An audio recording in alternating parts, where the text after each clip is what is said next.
ఓం నమో వెంకటేశాయ నమః. ఫ్రెండ్స్, ఈరోజు నేను తిరుమల తిరుపతి దేవస్థానానికి దర్శనానికి వచ్చాను. సో ఎంట్రన్స్లో చూశారు కదా, వెదర్ ఎంత సూపర్గా, క్లైమేట్ ఎంత ఆకర్షణీయంగా ఉందో. మబ్బులు అలా అలా కొండను తగులుతూ ఉంటే ఆ వెదర్ని చూడడం చాలా సంతోషం. సో మొత్తానికి తిరుమల కొండకు వచ్చేసామండి. నా ఫస్ట్ టార్గెట్ వచ్చేసి తిరుమలలో అకామిడేషన్ అనేది అరేంజ్ చేసుకోవడం. నేను మార్నింగ్ 6 o'clockకే సిఆర్ఓ జనరల్ క్యూ లైన్లో వెళ్ళి నిలబడడం జరిగిందండి. సో లైన్ కూడా చాలా రష్గానే ఉంది. చాలామంది 2 hours 3 hours టైం పడుతుంది అంటారు, కానీ నాకైతే ½ an hour టైం పట్టిందండి.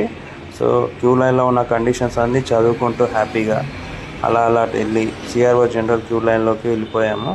సో మాకు చాలా తక్కువ టైంలోనే మెయిన్ కౌంటర్ దగ్గరికి వచ్చేసాము. So first deposit 500 rupees, room deposit 100 rupees, total 600 rupees total cutting ఉంటాయండి. సో మన ఫస్ట్ ఆధార్ కార్డ్ ప్రూఫ్ అనేది ఉండాలి. మన ఫ్యామిలీ మెంబర్లు ఎవరిదైనా ఒకటి ఎవరైతే తీసుకుంటారో వాళ్ళ క్యాండిడేట్ది ఆధార్ కార్డ్ తీసుకొని నిలబడితే మనకు రూమ్ అలర్ట్ అనేది వస్తుంది. క్యూఆర్ కోడ్ అనేది మనకు రిజిస్టర్డ్ మొబైల్ నెంబర్కి 2 hours తర్వాత మనకు మెసేజ్ వస్తుందండి. అప్పుడు మనం రూమ్ అలర్ట్ చేసుకోవచ్చు. సిఆర్ఓ ఆఫీస్ ఎదురుగా ఉన్నటువంటి వెంకన్న స్వామిని దర్శించేసుకొని తిరుమల బస్ స్టాప్ ఎదురుగా ఉన్నటువంటి ఏఎన్సీలో నాకు రూమ్ అలర్ట్ అయ్యిందండి. సో చూసారుగా రూమ్ ఎంత సూపర్గా ఉందో. ఒక్కొక్క విల్లాలో 3 రూమ్స్ ఉంటాయండి. 3 ఫ్యామిలీస్ ఉండొచ్చు హ్యాపీగా. చూసారుగా ఎంత బాగుందో వెదర్.